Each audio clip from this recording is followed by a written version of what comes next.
বিশেষ করে বিএনপি এবং তার সাথে সমমনা দলগুলো কর্তৃত্ববাদী বিরোধী লড়াইটা লম্বা সময় ধরে অব্যাহত রেখেছিল। জুলাই ঘোষণাটা আমাদের সামনে উপস্থিত হয়েছে। এই ঘোষণার সবচেয়ে বড় দিকটা হলো বাংলাদেশের ইতিহাসের যে বাঁকা বাঁকা পথ, যারা ফেসিবাদের পক্ষে ছিল, কর্তৃত্ববাদ বা ফেসিবাদ থেকে ধারাবাহিকভাবে 15 বছর সুবিধা নিয়েছে, তারা এখন কর্তৃত্ববাদ ফেসিবাদের বিপক্ষে বলে তো শক্তি হতে পারে না। গর্তবাসী যারা বিএনপি জামাতও করে কিন্তু গত 15 বছর ধরে চুপ ছিল, তারা এখন নিজেরা হাইলাইটেড হয়েছে। তারা কি হচ্ছে? তারা এখন 5ই আগস্টের পরে তারা হচ্ছে বিএনপি জামাতের বা এই সকল কর্তৃত্ববাদ বিরোধী লড়াইয়ের স্টেক হয়ে যাচ্ছে। আমন্ত্রণ জানাচ্ছে আমাদের আজকের সোজা সাপটায়। আমি নূরে আলম আছি আপনাদের সাথে। গণঅভ্যুত্থানের 1 বছর পূর্তিতে এরই মধ্যে জুলাই ঘোষণাপত্র পাঠ করা হয়েছে। সেই সঙ্গে নির্বাচনে সুনির্দিষ্ট রূপরেখা দিয়েছেন প্রধান উপদেষ্টা অধ্যাপক মোহাম্মদ ডক্টর ইউনূস। আমরা এসব বিষয় নিয়ে কথা বলার জন্য আজকে আমাদের সাথে আছেন ঢাকা বিশ্ববিদ্যালয়ের রাষ্ট্রবিজ্ঞান বিভাগের অধ্যাপক মাহবুবুর রহমান। আমরা সরাসরি চলে যাচ্ছি স্যারের কাছে। স্যার, আপনাকে অসংখ্য ধন্যবাদ আমাদেরকে সময় দেওয়ার জন্য। প্রথম যে প্রশ্ন স্যার, জুলাই গণঅভ্যুত্থানের 1 বছর পূর্তি হয়েছে, আশা আকাঙ্ক্ষার কতটুকু পূরণ হয়েছে বলে আপনি মনে করেন? আপনাকে অসংখ্য ধন্যবাদ এবং ইন্ডিপেন্ডেন্ট টেলিভিশনকেও ধন্যবাদ আমাকে আমন্ত্রণ করার জন্য। আসলে এই আলোচনা আমাদের এখন খুব প্রয়োজন, বিশেষ করে এত রক্তের পরে যে সরকার গঠন হলো, সে সরকার আমাদের প্রত্যাশার কোন স্তরে আমাদের প্রত্যাশা পূরণ করতে পেরেছে। একটা বড় কথা কি, আমি কিন্তু এই সরকারের সাফল্য ব্যর্থতাকে অন্যভাবে দেখি, কাঠামোগত জায়গা থেকে, তাত্ত্বিক জায়গা থেকে। আমরা অনেক আলোচনা করছি, অনেক সমালোচনা করছি বিভিন্ন ফোরামগুলোতে, এবং সমালোচনার জায়গাগুলো এমনটা বিস্তৃত যে গত 15 বছর যে বাংলাদেশে গুম, খুন এবং চরম কর্তৃত্ববাদ, যেটাকে আমরা কখনো কখনো ফেসিবাদ বলি, এই ধরনের একটা চূড়ান্ত লেভেলের এবং নিপীড়নকারী সরকার ব্যবস্থা ছিল, সেটাও যেন আলোচনায় হারিয়ে যাচ্ছে। কিন্তু ব্যাপারটা কি, যদি আপনি দেখেন যে কাঠামোগত জায়গা থেকে যদি দেখেন আপনি, এই সরকারের প্রধান সফলতা হলো যে, অথবা এই 5ই আগস্টের প্রধান সফলতা হলো আমরা কিন্তু কর্তৃত্ববাদী কাঠামো থেকে বের হতে পেরেছি। দ্বিতীয়ত সফলতা হলো এই সরকার কিন্তু কখনো বলে না সে একটা কর্তৃত্ববাদ প্রতিষ্ঠা করার জন্য সরকার বা গণতন্ত্রহীনতার জন্য সরকার, বা এই সরকার কিন্তু তাত্ত্বিকভাবে বলে না কখনো, বা আইনিভাবে বলে না, বা আইনিভাবে এস্টাবলিশ করে না অথবা সমর্থন করে না কোনো অগণতান্ত্রিক আচরণের। হয়তো সব কিছু নিয়ন্ত্রণ করতে পারছে না, ঠিক, কিন্তু সে কিন্তু গণতন্ত্রের পক্ষের শক্তি, আইনের শাসনের পক্ষের শক্তি। সে বিশৃঙ্খলা চায় না, শৃঙ্খলা রক্ষা করতে চায়, সে আইনের প্রতি শ্রদ্ধাশীল, এই কথাগুলো কিন্তু সে বলতে চায় এবং যতটা পারে সে সেগুলোকে বাস্তবায়ন করতেও চায়। কিন্তু আপনি জানেন যে গত 15 বছরের কর্তৃত্ববাদী শাসনের ফলে রাষ্ট্র কাঠামো শুধু নয়, আমি তো বলি এখন বাংলাদেশের সমাজটাই একরকমের কর্তৃত্ববাদী এবং ফেসিবাদী রূপান্তরিত হয়েছিল। এখন এই কর্তৃত্ববাদী ফেসিবাদী সমাজ ব্যবস্থায় থেকে যে রাষ্ট্রীয় কাঠামোতে অন্তর্বর্তী সরকার তৈরি হয়েছে, সে অন্তর্বর্তী সরকারের পক্ষে মানুষের প্রত্যাশা অনুযায়ী যে রক্তাক্ত বিপ্লবের মধ্য দিয়ে যে 5ই আগস্ট হয়েছে, তার যারা স্টেক হোল্ডার আছে তাদের প্রত্যাশা অনুযায়ী সকল কিছু সমাধান করা এবং সকল প্রত্যাশা পূরণ করা এত সহজ না। তবে আমার আরও অনেক প্রত্যাশা ছিল, কিন্তু এর মধ্যেও আমি অ্যাটলিস্ট এটা নিয়ে খুশি যে বাংলাদেশে আপনি কিন্তু আইনি প্রক্রিয়ায় বা সরকারিভাবে এই বিষয়টা আলোচনায় আনতে পেরেছেন যে, 1, কর্তৃত্ববাদকে আপনি বিদায় জানিয়েছেন, 2, আপনি কর্তৃত্ববাদকে ফিরিয়ে আনতে চান না, 3, কর্তৃত্ববাদ যেন ফিরে না আসে তার জন্য আপনি রাষ্ট্রের আইনি এবং সাংবিধানিক কাঠামো পরিবর্তন করতে চান, এবং এই ব্যাপারে আপনি রাজনৈতিক দলগুলো কিন্তু একই টেবিলে বসাতে পেরেছেন। এটা কম কিসে? এটা একটা বিরাট অর্জন যে আমরা আলোচনা করতে বসেছি, আমাদের লিমিটেশন আছে। এবং এইটাই শুধু নয়, আমি দেখেছি ঐক্যমত্য কমিশনের মাধ্যমে কম করে হলেও কিন্তু অনেক ইস্যুতে রাজনৈতিক দলগুলো একমত হয়েছে, এবং তারা বলতে চায় তারা আর জবাবদিহীন স্বৈরাচারী ফেসিবাদী কোনো শাসন ব্যবস্থায় ফিরতে চায় না। এবং এক্ষেত্রে কিন্তু বাংলাদেশের এখন যারা কাজ করছে বৈষম্যবিরোধী আন্দোলনে যুক্ত সকল রাজনৈতিক দলগুলো কিন্তু একমত। তো এইটা কিন্তু আমরা একটা নতুন জায়গায় পৌঁছেছি, এবং এটাই আমাদের 5ই আগস্টের অর্জন, এইটাই এই সরকারেরও অর্জন, কারণ 5ই আগস্টের পরে তো এই সরকারই দেশ পরিচালনা করছে। সো একটা জবাবদিহিমূলক শাসন ব্যবস্থা নিশ্চিত করার জন্য প্রয়োজনীয় যে সংস্কার, সেক্ষেত্রে কিন্তু সারা দেশের রাজনৈতিক দলগুলো এবং সুশীল সমাজের লোকজন, নাগরিকরা এক ধরনের ঐক্যমত্যে পৌঁছেছে। হয়তো এটা আরও বেশি হলে ভালো হতো, কিন্তু যেই লেভেলে পৌঁছেছে এটাই আমাদের আগে ছিল না। আর আপনি জানেন গণতান্ত্রিক ব্যবস্থা কিন্তু আপনি হঠাৎ করে পূর্ণ গণতন্ত্রে বসতে পারবেন না। গণতান্ত্রিক ব্যবস্থা কিন্তু 4টা স্টেজ আছে। আমরা কিন্তু প্রাইমারি স্টেজ, প্রথম স্টেজ অতিক্রম করছি। এই অবস্থায় আমাদের কিছু এগ্রিমেন্ট এবং সেই এগ্রিমেন্টগুলোকে অব্যাহত রেখে বাস্তবায়ন করা, কার্যকর করা। আর দ্বিতীয়ত হলো একটা সুষ্ঠু নির্বাচন এবং গ্রহণযোগ্য বিশ্বাসযোগ্য নির্বাচনের মাধ্যমে নাগরিকের ক্ষমতা নাগরিকের কাছে পৌঁছে দেওয়া, ফিরিয়ে দেওয়া। এটাই হলো এই সরকারের দায়। সুতরাং একটা কাজ এই সরকার সমাধান করেছে মোটামুটি লেভেলে, একটা ঐক্যমত্যে পৌঁছেছে। আরেকটা কাজ রয়ে গেছে শুধুমাত্র গ্রহণযোগ্য নির্বাচনের মাধ্যমে গণতন্ত্র উত্তরণ। আমি আশা করছি সরকার সেইটাতে সফল হবে। মঙ্গলবার দিন জুলাই ঘোষণাপত্র পাঠ করেছেন প্রধান উপদেষ্টা অধ্যাপক মোহাম্মদ ইউনূস। স্যার, আপনি নিশ্চয়ই জানেন যে সেই ঘোষণাপত্রে 1971 সালের মুক্তিযুদ্ধের প্রেক্ষাপট, 72 সালে সংবিধানের যে ত্রুটি সেগুলো রয়েছে এবং 24-এর যে গণঅভ্যুত্থানের প্রেক্ষাপট সেগুলো তুলে ধরা হয়েছে। সেই সঙ্গে যারা জুলাই শহীদ হয়েছেন তাদেরকে জাতীয় বীর হিসেবে স্বীকৃতি দেওয়ার কথা বলা হয়েছে এবং জুলাই যোদ্ধাদেরকে সাংবিধানিক স্বীকৃতি দেওয়ার কথা বলা হয়েছে। এ বিষয়ে আপনার মতামত কি? আপনার কাছে কি মনে হচ্ছে এই জুলাই ঘোষণাপত্র দেখে এটি মানে আমাদের জন্য কতটুকু গুরুত্বপূর্ণ? আমাদের তো ঠিক সনদ এখনো আসেনি, আমরা ঘোষণায় আছি এখনো। সনদটা তো হবে আসলে ঐক্যমত্য কমিশনের সিদ্ধান্তের ভিত্তিতে। তো সেখানে আপনি জানেন যে ঐক্যমত্য কমিশন প্রথম ড্রাফটটা আমাদের সাথে শেয়ার করেছে, আপনিও পেয়েছেন।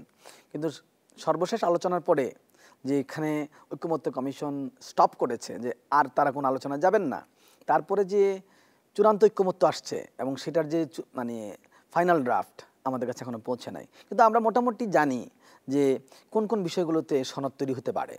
তো যেহেতু সনদ এখনো আসে নাই, আমরা ইতিমধ্যেই জুলাই ঘোষণা পেয়েছি। 3টা বিষয় কিন্তু আপনাকে আলোচনা নিয়ে আসতে হচ্ছে। একটা হলো 5 আগস্টকে কেন্দ্র করে প্রধান উপদেষ্টার ভাষণ, বক্তব্য। দ্বিতীয়ত হলো জুলাই ঘোষণা। তৃতীয়ত হলো জুলাই সনদ। তো জুলাই ঘোষণাটা আমাদের সামনে উপস্থিত হয়েছে। এই ঘোষণার সবচেয়ে বড় দিকটা হলো বাংলাদেশের ইতিহাসের যে বাঁকা বাঁকা পথ, আঁকা বাঁকা পথ, আমি এটাকে বলবো আঁকা বাঁকা পথ, মানে স্ট্রেইট যেতে পারেন ইতিহাসটা। স্ট্রেইট বলতে বলছি স্ট্রেইট ইন দ্য সেন্স যে একটা আইনি প্রক্রিয়া এবং একটা জনমানুষের যে আকাঙ্ক্ষা, 71 পরবর্তী সময় থেকে রাষ্ট্রটাকে জনমানুষের আকাঙ্ক্ষায় পরিচালিত করার যে জায়গাটা এবং আইনের শাসন নিশ্চিত করার যে জায়গাটা, সেখানে অনেক লিমিটেশন ছিল। দ্বিতীয়ত হলো 71-এর পর থেকেই আমরা কিন্তু এর আগে যে লড়াইটা আমরা করেছিলাম আইনের শাসনের জন্য এবং রাষ্ট্রকে নাগরিকের কাছে পৌঁছে দেওয়ার জন্য, যে লড়াইটা আমরা করেছিলাম 71-এর আগে লম্বা সময় ধরে, এবং একটা জবাবদিহিমূলক শাসন তৈরি করার জন্য, জবাবদিহিমূলক সরকার তৈরি করার জন্য যে লড়াইটা আমরা করেছিলাম, সেই লড়াইটাও কিন্তু 71 পরে আমরা কার্যকর রাখতে পারিনি। এই যে আলোচনাগুলোর ব্যাপারে আমাদের সরকারগুলো সবসময় অস্বীকার করে আসছিল। এখন এই ঘোষণার ফলে একটা বড় অর্জন হলো যে আমরা কিন্তু স্বীকৃতি দিয়েছি যে আমাদের সংবিধানের নানান কাটাছাড়ার কারণে আমরা কিন্তু নানান সময়ে এক ধরনের জুলুমের শাসনে পড়ে গেছিলাম, এক ধরনের স্বৈরাচারী শাসনে পড়ে গেছিলাম, এক ধরনের ফেসিবাদী শাসনে পড়ে গিয়েছিলাম। এবং আমরা কিন্তু এই মানে সংবিধানে যে 71-কে স্বীকৃতি দেওয়া, ঠিক আবারও 71-এর প্রতি আমাদের সেই অঙ্গীকার ঘোষণা করা এবং 71-এর মাধ্যমে আমরা যা অর্জন করেছি সেটাকে আপহোল্ড করা এবং সাম্য মানবিকতার ব্যাপারগুলোকে সামনে নিয়ে আসা। আবার পরবর্তীতে যে আমরা 7 নভেম্বরের মাধ্যমে যা অর্জন করেছি এবং এই সিপাহী বিপ্লবের মধ্যে যা অর্জন করেছে সেটারও কিন্তু একটা স্বীকৃতি দিয়েছে সরকার। এর মাঝখানে যে এক ধরনের বাকশাল তৈরির মাধ্যমে গণতান্ত্রিক ব্যবস্থা ভণ্ডুল করা হয়েছে, সেইটারও কিন্তু একটা স্বীকৃতি হয়েছে। তো সব কিছু স্পষ্টভাবে এসেছে ব্যাকগ্রাউন্ডটাতে যে আসলে কি পরিস্থিতিতে রাষ্ট্র আছে। জুলাই ঘোষণার বড় অর্জন হলো কি পরিস্থিতিতে রাষ্ট্রটা আছে এবং অন্তর্বর্তী সরকার যে পর্যায়ে আসছে সেখানে আগে কি কি ঘটেছে তার বিষয়গুলোতে একটা আমাদেরকে ক্লিয়ার ধারণা দিয়েছে এবং এটা একটা রাষ্ট্রীয় স্বীকৃতি লাভ করেছে। আর দ্বিতীয়ত হলো ইভেন কিন্তু আপনি দেখেন 2007-08 কিন্তু উঠে এসছে।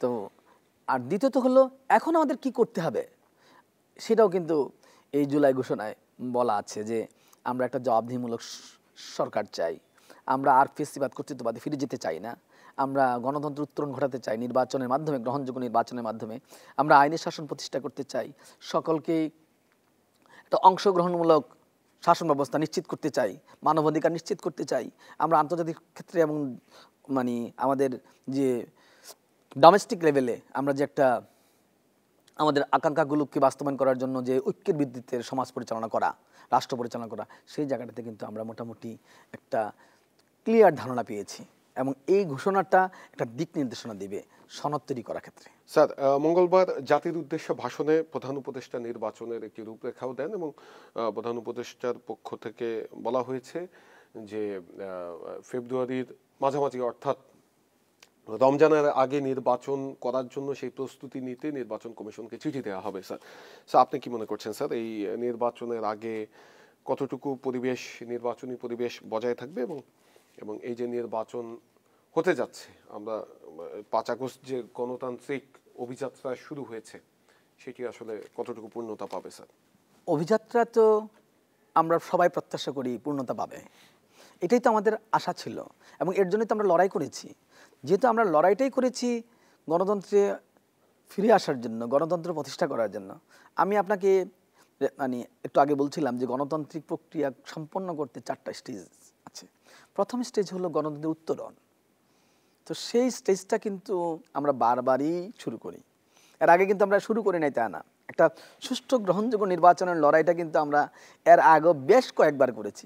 বিশেষ করে মানে স্বৈরাচারী এরশাদ সরকারের পতনের পর তো বা স্বৈরাচারী এরশাদ সরকারের শাসন আমলে তো এটা একটা সিরিয়াস ইস্যু ছিল যে আমরা একটা সুষ্ঠু নির্বাচন করতে পারলে বা সুষ্ঠু নির্বাচনের প্রক্রিয়া তৈরি করতে পারলে আমরা গণতন্ত্র উত্তরণ ঘটাবো। এই যে দেখেন আজ থেকে কিন্তু কত বছর, প্রায় 35 বছর আগে লড়াইটা করেছি আমরা সুষ্ঠু নির্বাচনের মাধ্যমে গণতন্ত্র উত্তরণ ঘটানোর জন্য, এবং এটা কিন্তু প্রথম স্টেজ গণতন্ত্র উত্তরণ। আজকে দেখেন আবার 35 বছর পরে ওই একই জায়গায় আছি। তো বারবার শুরু করলে কিন্তু হবে না, টেকসই করাতে হবে। এই জন্য আপনাকে বলছি আমরা যে মানে ছায়া সংস্কার কমিশনগুলো গঠন করেছিলাম সবগুলোর নামের পাশে কিন্তু দিয়েছিলাম টেকসই শব্দটা, কারণ আমরা তো বারবার শুরু করি, বারবার শুরু করার মধ্যে শেষ হয় না কখনো, আপনাকে এক একটা স্টেজে অতিক্রম করতে হবে। তো আজকে যে শুরুটা হচ্ছে আবার গণতান্ত্রিক উত্তরণে, এটা যেন টেকসই হয়, তার যে আইনি প্রক্রিয়া এবং নির্বাচনী প্রক্রিয়ার মাধ্যমে যেন আর কখনো আমরা কর্তৃত্ববাদ মানে নির্বাচনী কর্তৃত্ববাদ যেন ফিরে না আসে। নির্বাচনী কর্তৃত্ববাদ কিন্তু আছে, এক দলের শাসন তৈরি হয় নির্বাচনী প্রক্রিয়ার মাধ্যমে, কিন্তু মানে ইলেকট্রাল অটোক্রেসিও কিন্তু আছে, এবং এই আলোচনা কিন্তু আমরা অনেক দিন যাবত আগে করছি। তো এখন এই সব কিছু মিলে আমি আশা করছি গণতন্ত্র উত্তরণ ঘটবে, কিন্তু একটা লিমিটেশন আছে, সেটা হলো যে কথা বলতেই হয় এবং এই সাফল্য ব্যর্থতার সাথেও কিন্তু এই কথাটা খুব জড়িত। যদি আমি 1 মিনিটে বলি যে ক্ষমতা কাঠামোর যে পরিবর্তনটা এই সরকার করেছে খুবই ম্যাচিউরড হয়েছে, এবং আমি দেখেছি যে যেখানে যেখানে তারা পদায়ন করেছে তা সেখানে বৈষম্যবিরোধী আন্দোলনে যুক্ত যেহেতু তারাই প্রাণ, অথবা গত 15 বছরে যারা এই কর্তৃত্ববাদ বিরোধী লড়াইটাকে টিকিয়ে রেখেছিল তাদের জীবন বাজি রেখে, জীবন অর্থ সম্পদ সব বাজি রেখে, সাধারণ মানুষ, গ্রামের সাধারণ মানুষও কিন্তু যারা কর্তৃত্ববাদ বিরোধী ছিল তারাও কিন্তু বাড়িতে ঘুমাতে পারে নাই গত 15টা বছর। এবং আমরা দেখেছি কিভাবে বিএনপি, বিশেষ করে বিএনপি এবং তার সাথে সমমনা দলগুলো কর্তৃত্ববাদ বিরোধী লড়াইটা লম্বা সময় ধরে অব্যাহত রেখেছিল। তাদের যে লক্ষ লক্ষ নেতাকর্মী সারা দেশে যে পরিমাণ অত্যাচার নিপীড়নের মধ্য দিয়ে গিয়েছে, সেই নেতাকর্মীদের সহ এবং বৈষম্যবিরোধী আন্দোলনে যারা অ্যাক্টিভলি ভূমিকা রেখেছে, যাদের রক্তের ঝুঁকির বিনিময়ে অথবা যাদের রক্তের বিনিময়ে এই কর্তৃত্ববাদের অবসান হয়েছে, সেই সকল লোকগুলোকে যদি ক্ষমতা কাঠামোতে নিয়ে আসতো সরকার সব সেক্টরেই, তাহলে কিন্তু আজকে সরকারকে এত সমালোচনার মধ্যে যেতে হয় না। কারণ ওই লোকগুলো, আপনি কি তাহলে বলতে চাচ্ছেন যে এই সরকারে এখনো বিগত স্বৈর শাসনের সুবিধাভোগীরা এখনো বিভিন্ন জায়গায় রয়েছে স্যার? খুব স্পষ্টভাবে, শুধুমাত্র রয়েছে না, এই সরকার নিজেই বা এই সরকারের হাতে নিয়োগপ্রাপ্ত বিভিন্ন বিশ্ববিদ্যালয়ের উপাচার্যরা, বিভিন্ন প্রতিষ্ঠানের সচিবরা, মানে সচিবালয় বিভিন্ন এবং বিভিন্ন রাষ্ট্রীয় এজেন্সিগুলোতে অথবা এর বাইরে যে আরও আদার্স যেগুলো আছে রাষ্ট্রীয় প্রতিষ্ঠান, সরকারি বেসরকারি প্রতিষ্ঠান, সব জায়গায় আমি দেখেছি যে তারা মানে কিছু পরিমাণে হলো, অন্তত 25% 30% হলো, কোনো কোনো জায়গায় আর বেশি হয়। এক তো তারা মানে নিজেরা টপে বসেছেন, বসে বাকি কিছুই চেঞ্জ করেন নাই। মনে হচ্ছে না 5 আগস্ট হয়েছিল শুধুমাত্র প্রতিষ্ঠানের টপকে চেঞ্জ করার জন্য। এটা কোথাও কোথাও ওনারা করেছেন, অল্প চেঞ্জ করেছেন, আবার কোথাও কোথাও কী করেছেন বিভিন্ন বিশ্ববিদ্যালয়গুলোতে, বিভিন্ন রাষ্ট্রীয় প্রতিষ্ঠানগুলোতে তারা পরিবর্তন করেছেন, কিন্তু পরিবর্তনের সময় ফেসিবাদের সাথে, কর্তৃত্ববাদের সাথে যারা জড়িত ছিলেন অথবা একটু ইনএক্টিভ ছিলেন, মানে এত স্পষ্ট অ্যাক্টিভ ছিলেন কিন্তু পদবি নাই, তাদেরকে তারা কি করেছেন, আবার পদায়ন করেছেন, তাদেরকে তুলে এনেছেন।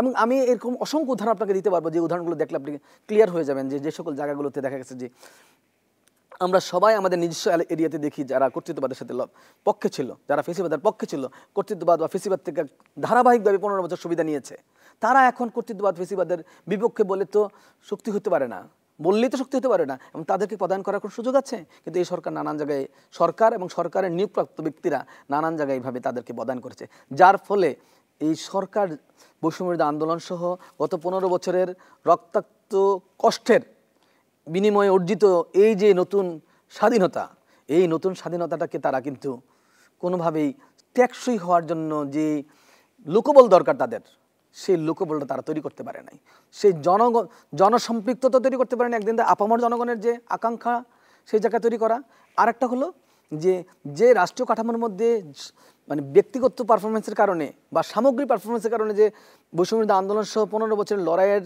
তিক্ত অভিজ্ঞতাটার প্রেক্ষিতে যে রাষ্ট্র কাঠামো তৈরি করা দরকার, সেই কাঠামো তৈরি করার জন্য আপনারা যারা কাজ করবেন, আমরা যারা কাজ করবো, অন্য যারা কাজ করছে, তারা সেভাবে প্রাণ দিয়ে কাজ করছে না। কারণ তারা তো এর মধ্যে একটা বড় অংশ রয়ে গেছে আগের মতোই, এর মধ্যে আরেকটা নতুন অংশ তৈরি হয়েছে যারা আপনার আমার মাধ্যমে এখানে চলে আসছে, সরকারের মাধ্যমে চলে আসছে নতুন করে।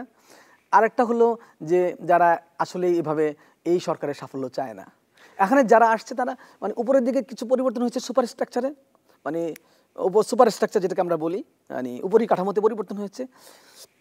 সার্বিকভাবে যে বেস কাঠামোকে পরিবর্তন করে এগিয়ে যাওয়া এবং এই বৈষম্যবিরোধী আন্দোলন এবং 15 বছরের রক্তাক্ত বিপ্লবকে ধারণ করে ফেসিবাদ এবং কর্তৃত্ববাদের বিরুদ্ধে লড়াইটা চালিয়ে যাওয়া সরকারি কাঠামোর মধ্যে, সেইটা সরকারের কিছু লোক হয়তো করছে এবং তাদের নিয়োগপ্রাপ্ত অল্প কিছু লোক হয়তো করছে, আর বেশিরভাগ লোক মাঠ পর্যায়ে করছে, যারা আগেও মাঠে ছিল 15 বছর, যারা বৈষম্যবিরোধী আন্দোলনেও রক্ত দিতে মাঠে নেমেছিল, এই লোকগুলো আগের ম্যাক্সিমাম লোকগুলো যারা মাঠে ছিল তারা মাঠেই আছে, কিন্তু ফেসিবাদের কর্তৃত্ববাদের সুবিধাভোগীরা ক্ষমতায় চলে এসেছে অনেক ক্ষেত্রে।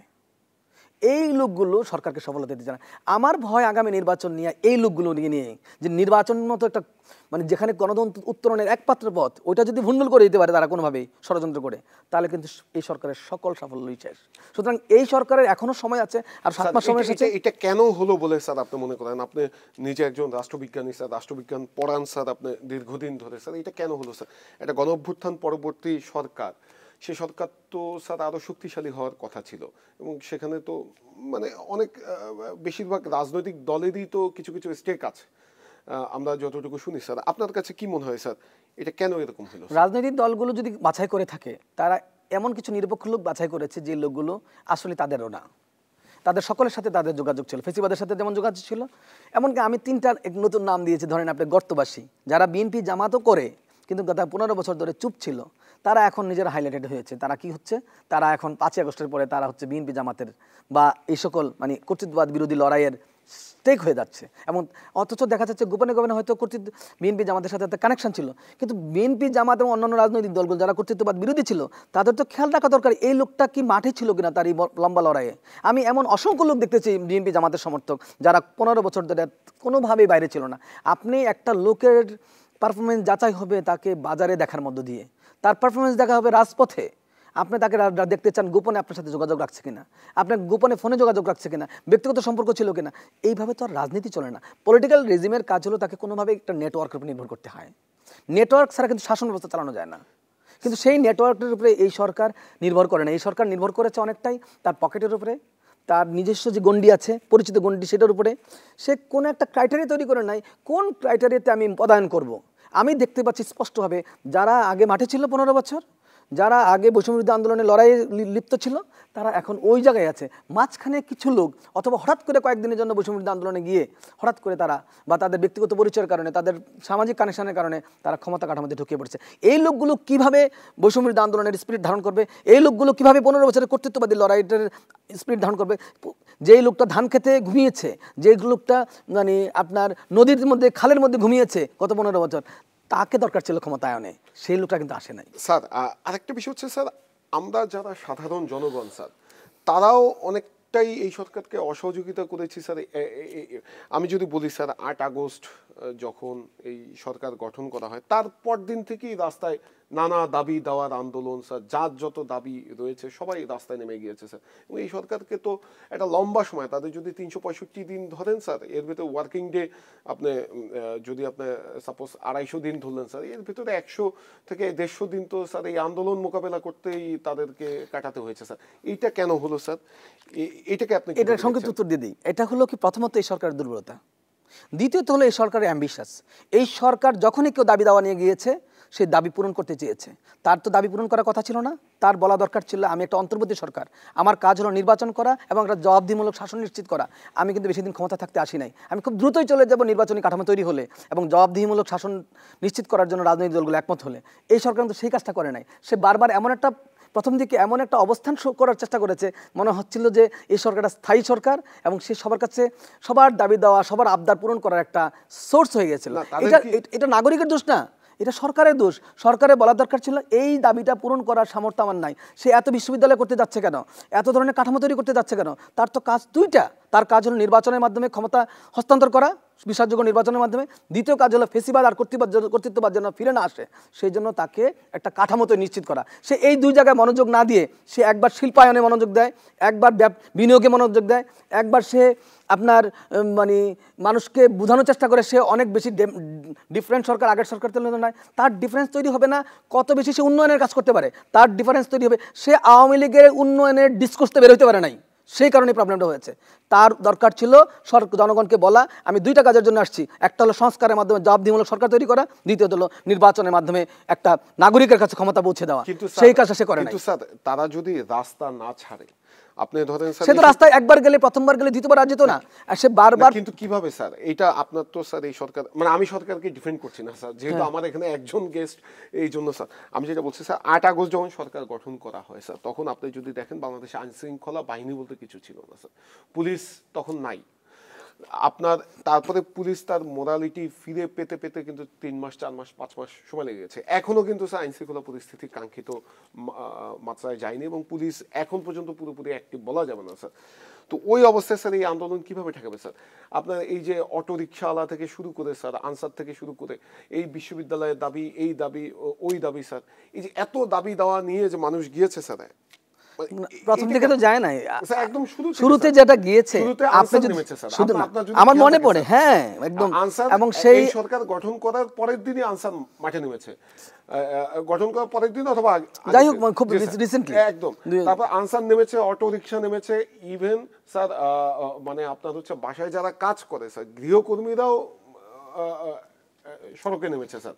এটার দুইটা কারণ আছে। একটা হলো আপনি গত 15 বছর যাবৎ লম্বা সময়ে মানুষ দাবি দাওয়া পূরণ করতে মানে প্রকাশ করতে পারে নাই, কারণ একটা কর্তৃত্ববাদী সমাজ ব্যবস্থা ছিল। এখন যেহেতু একটা লিবারেল সরকার পেয়েছে, তারা দাবিগুলো নিয়ে আসছে। কিন্তু লিবারেল সরকারের কাজ ছিল একটা বড় ঘোষণার মাধ্যমে, একটা সিদ্ধান্তের মাধ্যমে সবাইকে জানানো এবং সবাইকে বলা যে ভাই এই কাজগুলো করার জন্য নিয়মতান্ত্রিক সরকার লাগবে, নিয়মিত সরকার লাগবে। আপনি কেন আমার কাছে আসছেন? আমি তো নিয়মিত সরকার না। এই সরকার এই কথাটা বলে নাই, সে যে নিয়মিত সরকার না সেটা সে বলে নাই। সে বলার চেষ্টা করেছে, কি বলেছে সে কথা, কিন্তু বারবার যখন দাবি আসলে, বারবার চাপ দিলে দাবি সে মেনে নিচ্ছে, তখন অন্যদের কাছে মনে হচ্ছে আমি গেলেও তো মেনে নিবে। সেই কাজটা তার ভুল হয়েছে। কিন্তু আমি ওইটা যেমন একটা সত্য, আরেকটা সত্য হলো যে 15 বছর প্রকাশ করতে পারে নাই বিধায় লোকজন সামনে রাস্তায় নেমে এসেছে তাদের দাবি দাওয়াগুলো। কারণ 15 বছর তো অনেক চাপের মধ্যে ছিল মানুষ। আগামীতে যে নির্বাচিত সরকার আসবে স্যার, এখন তাদেরকেও কি এটা ফেস করতে হবে না? এখন একটা দেশে যদি স্যার 365 200 দিন রাস্তা আটকায় রাখে স্যার, তাহলে সরকার কিভাবে? না, এটা তো আমার সরকারের দুর্বলতা। সরকারের লিডারশিপ, নেতৃত্ব, সরকারের দক্ষতা নির্ভর করবে আপনি কিভাবে এই মানুষগুলোকে তাদের দাবি দাওয়া পূরণ করার চ্যানেল তৈরি করবেন। আপনি তো দাবি দাওয়া পূরণ করার চ্যানেল তৈরি করবেন, এক যদি গণতান্ত্রিক সরকার হন, নিয়মিত সরকার হন। আর যদি আপনি ইন্টারিম গভর্নমেন্ট হন, আপনি এগুলো অ্যাড্রেসে করবেন না, আপনি তাদেরকে বারবার বলবেন, বসবেন এবং যারা ক্ষমতায় আসতে পারে মনে হয় যে সকল রাজনৈতিক দলগুলো, তাদেরকে ধরাই দিবেন, বলবেন যে এই আগামীতে এই 5টা 10টা দল আছে যারা অ্যাক্টিভ, আপনার তাদের সাথে কথা বলেন। আপনি যেভাবে ঐক্যমত্য নিয়ে গেছেন, এই নাগরিকদের দাবিগুলো রাজনৈতিক দলের কাছে দিয়ে দেন যে এই রাজনৈতিক দল তুমি এগুলো নিয়ে আলোচনা করো, তোমরা যদি মনে করো এগুলো ভ্যালিবল, মানে এগুলো ভ্যালিড এবং তোমরা এগুলো বাস্তবায়ন করতে চাও, তোমরা একমত হও। আমার কাছে সরকার যেভাবে বলছে সংস্কারের ব্যাপারে তার একমত হওয়ার কোনো সুযোগ নাই। তার কোনো রোল নাই আসলে। রাজনৈতিক দলগুলো একমত হতে হবে। ঠিক দাবি দেওয়ার ক্ষেত্রে সরকার উচিত ছিল এই দাবি দেওয়াগুলো রাজনৈতিক দলের কাছে পৌঁছে দেয়। সরকারের বড় প্রবলেমটা হলো সংস্কার কমিশন সহ কোনো জায়গায় সে পলিটিক্যাল সায়েন্সের এক্সপার্টের কোনো জায়গায় তার রাখে নাই। সে ইকোনমিক অ্যাপ্রোচে এগুচ্ছে। ইকোনমিক অ্যাপ্রোচ আর পলিটিক্যাল সায়েন্সের অ্যাপ্রোচ সম্পূর্ণ ডিফারেন্ট, যার ফলে সরকার পদে পদে হেরে যাচ্ছে। সরকার হয় লিগ্যাল অ্যাপ্রোচে এগুচ্ছে ল এক্সপার্টদের মতামতের ভিত্তিতে, অথবা সে ইকোনমিক অ্যাপ্রোচে এগুচ্ছে। এই দুইটা অ্যাপ্রোচেই রাষ্ট্র পরিচালনার জন্য খুবই সীমিত মানে উপদেশ দিতে পারে। আপনাকে এই দুইটা অ্যাপ্রোচ অবশ্যই গ্রহণযোগ্য, আমি এগুলোকে রিজেক্ট করতে বলছি না, কিন্তু আপনার পুরো রাষ্ট্র পরিচালনা, ইভেন আওয়ামী লীগের আমলেও দেখেছি পুরো রাষ্ট্র পরিচালনায় political science approach totally absent, যার ফলে বাংলাদেশে আমি মনে করি 71 থেকে শুরু করে এই পর্যন্ত, বিশেষ করে 73-এর পর থেকে এই পর্যন্ত বাংলাদেশে পলিটিক্যাল সায়েন্স অ্যাপ্রোচ খুবই লিমিটেড ইউজ হয়। এটার কোনো গ্রহণযোগ্যতাই তেমন নাই। সমাজে তার এলিটিজম সে প্রকাশ করতেই পারছে না। এর ফলে কি হচ্ছে, বাংলাদেশ বারবার ডেভেলপমেন্টে গুরুত্ব দিচ্ছে, ইকোনমিক ইস্যুগুলোতে গুরুত্ব দিচ্ছে, এবং সবসময় সে কালচারাল অ্যাপ্রোচে যাচ্ছে, অথবা সে আপনার মানে লিগ্যাল অ্যাপ্রোচে যাচ্ছে। আপনি আইনি প্রক্রিয়ায় কোনো সমস্যার সমাধান করতে পারবেন না। আপনি অর্থনৈতিকভাবে লোভ দিয়ে মানুষকে সমস্যার সমাধান করতে পারবেন না। আপনাকে সবসময় পলিটিক্যাল স্ট্র্যাটেজিতে গুরুত্ব দিতে হবে, রাজনৈতিক কৌশলকে গুরুত্ব দিতে হবে। এই সরকার সহ বিগত সরকারগুলোর সবগুলো সরকারের একই রকম দায় যে তারা রাজনৈতিক কৌশলকে কখনোই গুরুত্ব দিতে চায় না, দিতে পারে না। একটা যে রাজনীতি আছে সমাজে, সেইটাকে প্রায়োরিটি তারা দিতে পারে না, অথবা তারা এটাকে প্রায়োরিটি দিতে চায়, অথবা সমাধান করতে চায় অর্থনৈতিক এবং সামাজিক সাংস্কৃতিক অথবা উন্নয়নের অ্যাপ্রোচ দিয়ে। এই সরকারের মূল দায়টা হলো তারা এবং তাদের সাথে যারা আছে তারা গত আমলে যে ডেভেলপমেন্ট ডিসকোর্স, উন্নয়নের যে বিতর্ক, গণতন্ত্র না উন্নয়ন, সেই জায়গাতে বের হতে পারে না। যদি বের হতে পারতো তাহলে ওনারা বিনিয়োগের ব্যাপারে এত মনোযোগ দিত না। এই অন্তর্বর্তী সরকারের কাজ নয় বিদেশি বিনিয়োগ আকর্ষণ করা। ইভেন কোনো অন্তর্বর্তী সরকারের সময়ে বিদেশি বিনিয়োগ আসবে না, কারণ অন্তর্বর্তী সরকার একটা অস্থিতিশীল সরকার। সেই সময় কোনো লোক ব্যবসায় প্রতিষ্ঠানে বিনিয়োগ করতে আসবে না, কারণ এটা করতে পারে না। সে কোনো ব্যবসায়িকের ধর্মই নয় যে সে সংকটকালীন সময় গিয়ে ব্যবসায় বিরাট ভলিউমের বিনিয়োগ করবে, এটা ব্যবসা। সুতরাং ওনারা যেখান থেকে বুঝতেছেন না, এটা পলিটিক্যাল সায়েন্সের জায়গা থেকে বুঝতে হবে। রেজিম স্টেবল না হলে বিনিয়োগ আসে না। অর্থনীতি নির্ভর করে রেজিমের স্ট্যাবিলিটির উপরে। ওনারা এটা বুঝতেছেন না, না বুঝে কী করলেন, ওনারা বিনিয়োগে মনোযোগ দিলেন, ওনারা মনোযোগ দিলেন না আইন শৃঙ্খলা রক্ষায়, ওনারা মনোযোগ দিলেন না দ্রুত সংস্কারগুলো কমপ্লিট করার মধ্যে দিয়ে ঐক্যমত্যে আসার, ওনারা মনোযোগ দিলেন না দ্রুত ক্ষমতা গণতান্ত্রিকভাবে হস্তান্তর করার উপরে। ওনারা এখন মনোযোগ দিচ্ছেন। আমি আপনাকে কয়েকবার, আপনি যেহেতু আমাকে ফলো করেন, আপনি জানেন যে আমি কিন্তু বেশ কয়েকবার এই যে আজকে বলা হচ্ছে নির্বাচন, সংস্কার এবং বিচার, এই আলোচনা আমি বাজারে নিয়ে আসছি। এবং আপনি দেখেন নির্বাচনের আলোচনা যে ফেব্রুয়ারির মধ্যে নির্বাচন হতে হবে, এই আলোচনা কিন্তু আমি নিয়ে আসছি বাজারে। আপনি একটু ট্র্যাক করে দেখেন, মানে সিস্টেমেটিক হচ্ছে আমি এই বাজারে নিয়ে আসছি। এই আলোচনা সরকারের কাছেও ছিল না, রাজনৈতিক দলগুলোর কাছেও ছিল না, কিন্তু রাজনৈতিক দলগুলো একচ্ছত্রভাবে এই সরকারকে সমর্থন করে আসছে আর মাঝে মাঝে তাকে বিতর্কের মধ্যে ফেলে দিচ্ছে। কিন্তু লক্ষ্যটা কি? এই রাজনৈতিক ব্যবস্থার লক্ষ্য ছিল গণতান্ত্রিকভাবে ক্ষমতা হস্তান্তর, কিন্তু সেই লক্ষ্যে না রাজনৈতিক দল ছিল না সরকার ছিল। তারা প্রত্যেকেই, রাজনৈতিক দলগুলো ছিল কোনো রাজনৈতিক দল কীভাবে ক্ষমতার ভাগ নেওয়া যায় নানানভাবে ইনফরমালি, আর কোনো রাজনৈতিক দল ছিল একদিন নির্বাচন হবে সে ক্ষমতায় আসবে, আর সরকার ছিল আমি দেখাবো আমিও একটা ডিফারেন্ট সরকার। এই তিনটা কাজই হতে পারে না। আপনাকে নিয়মের মধ্যে আসতে হবে, রাজনীতির মধ্যে আসতে হবে, পলিটিক্সের মধ্যে ঢুকতে হবে। এবং পলিটিক্সের কী আছে? রুলস অফ গেম আছে, যে কথাটা আমি গত 1 বছর যাবত বলে আসতেছি। Rules of game. আপনাকে পলিটিক্স একটা খেলার সকল খেলাতে নিয়ম আছে, যেমন ফর্মাল খেলাগুলোতে ফুটবল খেলা, ক্রিকেট খেলা, সব জায়গায় নিয়ম আছে। এই রাজনীতির খেলাতে নিয়ম আছে।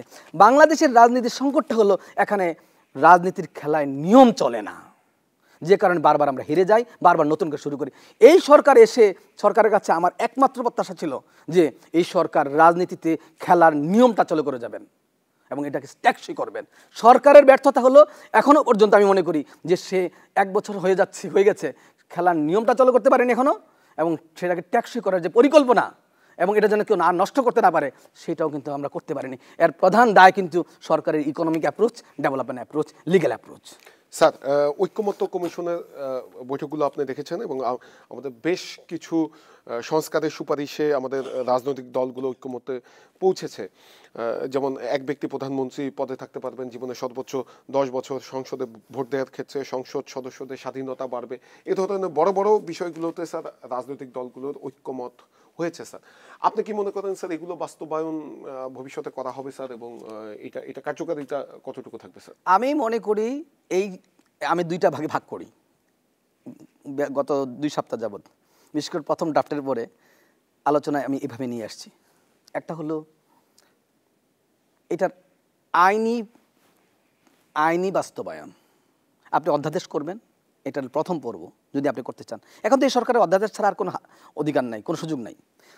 দ্বিতীয়ত গেলেন শুধুমাত্র আইনি কার্যক্রম বাস্তবায়নটা হবে কিনা, সবগুলো আইনের মধ্যে ঢুকবে কিনা, সেইটাও কিন্তু নির্ভর করবে আগামী সরকারের উপরে।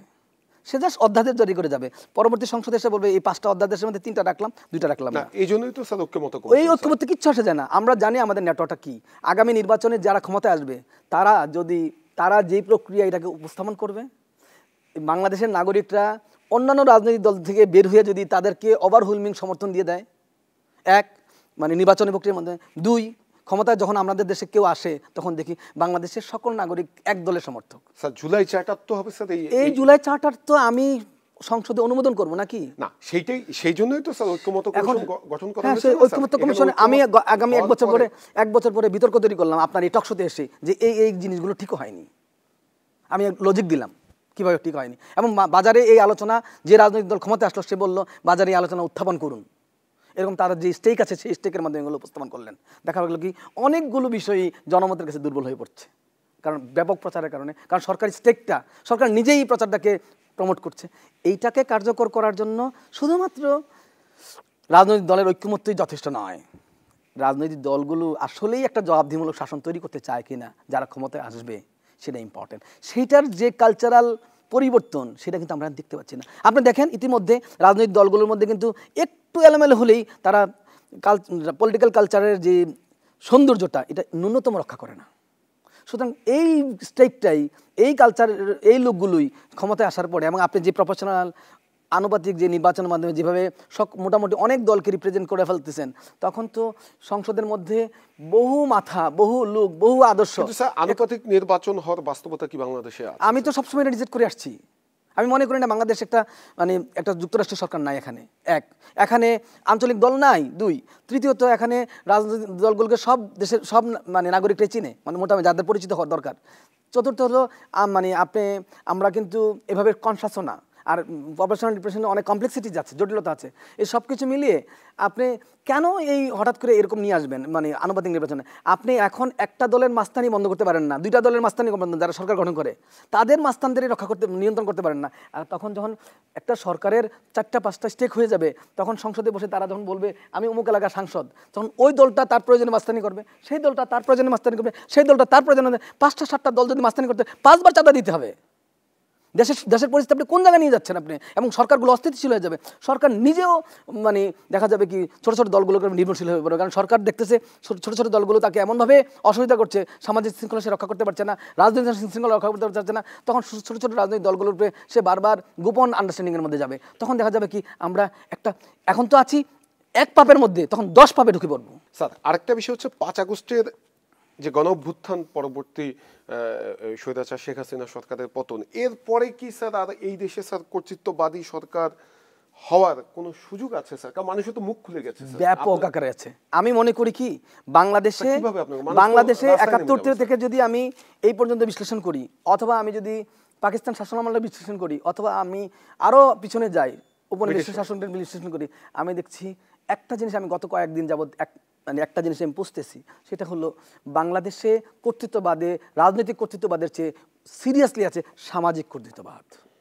বাংলাদেশের মানুষটাকে আপনি যাকে যেখানে বসিয়ে দেন, আপনি দেখেন প্রত্যেকটা জায়গায় যাকে যেখানে পদায়ন করছেন সে কিন্তু ওখানে একটা ব্যক্তিগত সামাজিক কর্তৃত্ববাদ তৈরি করে। এটা কি মনস্তত্ত্বের মধ্যে কর্তৃত্ববাদ আছে।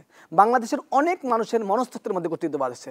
যেই লোকটাই সারাক্ষণ বলে কর্তৃত্ববাদের বিরুদ্ধে, আইনি প্রক্রিয়া যাওয়ার কথা বলে, সেই লোকটাই আবার যখন পদায়ন হয় তখন সে কর্তৃত্ববাদ চর্চা করে। কেন? তার সামাজিক কর্তৃত্ববাদ আছে, ব্যক্তিগত কর্তৃত্ববাদ আছে। বাংলাদেশের মানুষের ব্যক্তিগত প্রয়োজনে আইন লঙ্ঘন করার একটা ইচ্ছা আছে, ব্যক্তিগত স্বার্থকে প্রায়োরিটি দেওয়ার ইচ্ছা আছে। এখন অনেক ডিসকোর্স চলে আসছে, কিন্তু যখন গণতান্ত্রিক সরকার নির্বাচিত হবে, তারা যদি ব্যাপক বিজয় নিয়ে আসতে পারে একটা দল অথবা একাধিক দল, তখন দেখা যাবে কি জানেন আপনি, তখন দেখা যাবে আজকে যে সকল লোকজনের বিতর্ক দেখতে পাচ্ছেন সমাজে, তারা সবাই নির্বাচনের পরে চুপসে যাবে, কারণ তারা ভয় পেয়ে যেতে পারে। যদি এই যে আমরা কিন্তু 2009 সালের আগে, আপনি হয়তো তখন ভেরি ইয়াং, 2009 সালের আগে কিন্তু আমরা কম বিতর্ক করি নাই, ব্যাপক বিতর্ক করেছি, অনেক কথা বলেছি আমরা ব্যাপক। এবং আমি তো প্রায় মনে পড়ে ক্লাসরুমে বলতাম মুইন আহমেদ আমার গ্রেফতার করে ডাকার, এত মুইনের সমালোচনা করি, কিন্তু এত সমালোচনা করেছি, এত রাষ্ট্র কাঠামো পরিবর্তন চেয়েছি, রাষ্ট্র সংস্কারের আলোচনা কিন্তু তখন অনেক বেশি সিরিয়াস, আজকের চেয়ে বেশি সিরিয়াস ছিল, কম সিরিয়াস ছিল না। না কিন্তু কিন্তু আমরা কিন্তু তখন তো একটা প্রেক্ষাপট ছিল, কিন্তু বাংলাদেশে তো আর কোনো শাসক স্যার এইরকম কর্তৃত্ববাদী শাসন ব্যবস্থা কায়েম করেনি, এবং 2000-এর উপরে মানুষ হত্যা করে দেশ থেকে কোনো শাসককে তো পালিয়ে যেতে হয় না স্যার, এবং মসজিদের ইমাম পর্যন্ত পালিয়ে গিয়েছে সেই কর্তৃত্ববাদী শাসনের সুবিধাভোগী মসজিদের ইমাম পর্যন্ত পালিয়ে গিয়েছে স্যার। তো এই জায়গাটার পর, এই যে এই ঘটনার পরে স্যার, একদম আমরা অনুষ্ঠানের শেষের দিকে স্যার, আপনি একজন রাষ্ট্রবিজ্ঞানী এবং বাংলাদেশের রাজনীতি নিয়ে আপনার দীর্ঘদিনের অভিজ্ঞতা স্যার, তো এই বাস্তবতার পরে স্যার কারো পক্ষে কি স্যার মানে সম্ভব আর কর্তৃত্ববাদী হওয়ার, মানে চোখের সামনে যখন এই উদাহরণ আছে, এরপরে কি সম্ভব স্যার? আর সাধারণ মানুষও তো আগের থেকে অনেক সতর্ক স্যার। মানুষ আপনি দেখেন স্যার, এই সরকারের মানে আগে একটা কথা প্রচলিত ছিল যে মানুষ স্ট্যাটাস ডিলিট করে দিত সরকারের ভয়ে, আর এখন সরকার হচ্ছে মানুষের ভয়ে স্ট্যাটাস ডিলিট করে দেয় স্যার। তো এই সংস্কৃতি কি স্যার? এটা অন্তর্বর্তী সরকারের মানে মানে তার যে নেটওয়ার্ক নাই, সে কারণে সে তো অনেক বেশি নিঃসঙ্গ, সে কারণে তাকে এটা করতে হয়। কারণ সে জানে যে তার চেয়ে অনেক শক্তিশালী নেটওয়ার্ক বাজারে আছে, যেমন রাজনৈতিক দল, কোনো রাজনৈতিক দলের নেটওয়ার্ক এবং তার ইনফরমাল পাওয়ার সরকারের কারোর চেয়ে অনেক বেশি, অথবা সরকারের পুরোটা হচ্ছে অনেক সময় তাদের ইনফরমাল পাওয়ার কিন্তু বেশি, সেই কারণে তারা এটা করেন। কিন্তু পরিবর্তন টেকসই হবে কিনা, আপনি যেটা প্রশ্ন এটাই তো, সেইটা পৃথিবীর, আমি যে রিসেন্টলি আমরা যে পলিটিক্যাল সায়েন্স কনফারেন্স করলাম, সারা দেশ থেকে সব পলিটিক্যাল সায়েন্টিস্ট আসছিলেন, সেখানে কিনোট স্পিকার ছিলেন প্রফেসর আলী রিয়াজ, যিনি ঐক্যমত্য কমিশনের ভাইস প্রেসিডেন্ট। তিনি তার কিনোট স্পিচে বলেছেন, যেটার সাথে আমি অনেক দিন ধরে আমিও একমত, মানে আমাদের দুইজনের আলোচনা একরকম হয়ে গেছে। 60% দেশ প্রায়, উনি যে আমি যতটুকু মনে করতে পারছি, ফেল করেছে যারা এরকম মহাবিপ্লবের মাধ্যমে পরিবর্তন এনেছিল, তারা কার্যকর শাসন ফিরিয়ে আনতে পারে নাই। এর মধ্যে তো আপনি খুব বড় উদাহরণ, আপনি তিউনিসিয়া যে প্রথম শুরু করেছিল এই ধরনের সংস্কার, যে সরকারটা কর্তৃত্ববাদ বিরোধী যে দলটা কর্তৃত্ববাদ বিরোধী লড়াইটাকে নেতৃত্ব দিল ক্ষমতা গ্রহণ করার পরে, সে তার আগের চেয়েও আরো কঠিন কর্তৃত্ববাদ প্রতিষ্ঠা করলো, যাকে নোবেল পুরস্কার দেওয়া হয়েছিল শুধুমাত্র কর্তৃত্ববাদ বিরোধী লড়াইয়ের জন্য, তাকে আবার ঝেঁটিয়ে বিদায় করতে হয়েছে নাগরিকদেরকে। এবং আজকে কিন্তু নানান ধরনের পরিবর্তনের মধ্যে দিয়ে তিউনিসিয়া যাচ্ছে, তার আশা পূরণ হয়নি, প্রত্যাশা পূরণ হয়নি। পৃথিবীতে আমি নিজেই মনে করি পৃথিবীতে অনেক দেশে কিন্তু কর্তৃত্ববাদের বিদায় হয়েছে কঠিনভাবে, রক্তাক্তভাবে, কিন্তু তার 60% অলমোস্ট ব্যর্থ হয়েছে কার্যকর শাসন ফিরিয়ে আনতে। তো বাংলাদেশে যে সেটা হবে না, আমি তো সেটা আপনাকে হলফ করে বলতে পারি না, কিন্তু হতো না যদি এই সরকার নিজেকে মানে নেতৃত্বটা আরো কঠিনভাবে দিতে পারতো, দক্ষতা দেখাতে পারতো, এবং সরকারের যে গঠন কাঠামোর যদি এমনটা, যাদের রক্তের মধ্যে কর্তৃত্ববাদ বিরোধিতা আছে, যারা চায় একটা জবাবদিহিমূলক শাসন, যারা গত 15 বছর ধরে লড়াই করেছে জবাবদিহিমূলক শাসনের জন্য, তাদেরকে যদি নেটওয়ার্ক মানে কাউকে এনজিও থেকে, কাউকে নিজের পরিচিত লোকজন, আত্মীয় স্বজন থেকে এইভাবে লোকজনকে পদায়ন না করে যদি সত্যিকারের লোকগুলোকে বাছাই করে আনা হতো সর্বজায়গায়, তাহলে কিন্তু এই সরকার ইতিহাস হয়ে থাকতো।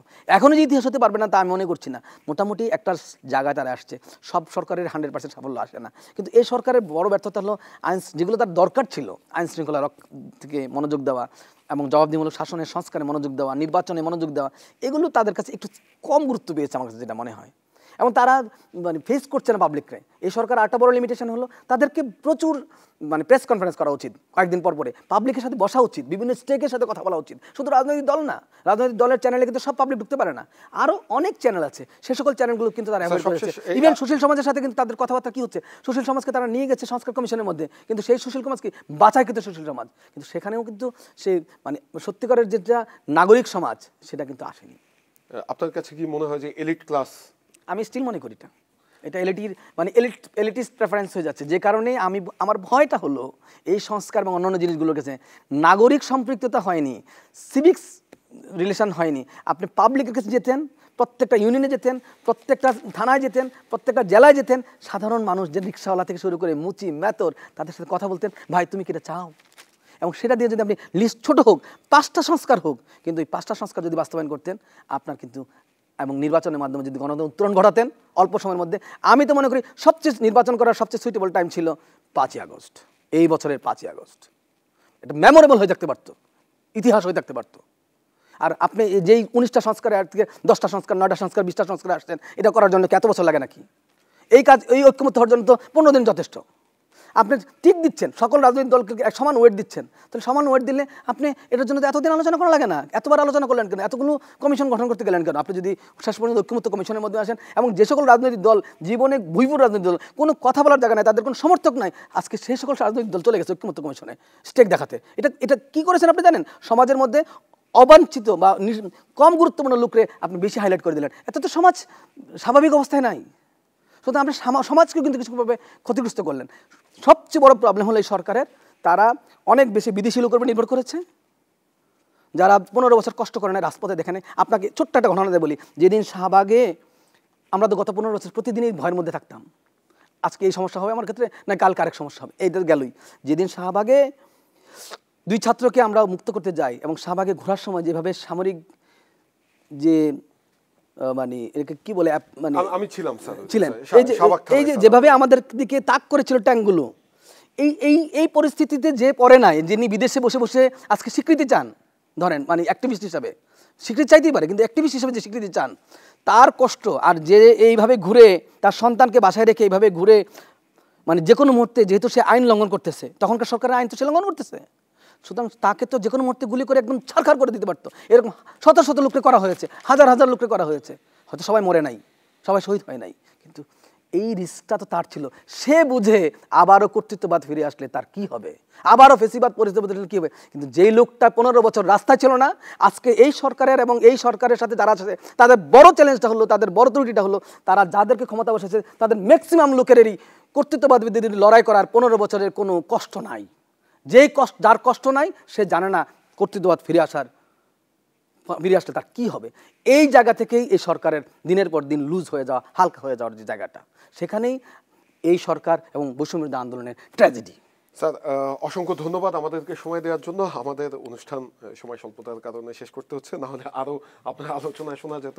স্যার ধন্যবাদ আপনাকে। স্যার আমরা চলমান রাজনীতি সহ নানা বিষয় নিয়ে কথা শুনছিলাম ঢাকা বিশ্ববিদ্যালয়ের রাষ্ট্রবিজ্ঞান বিভাগের অধ্যাপক মাহবুবুর রহমানের।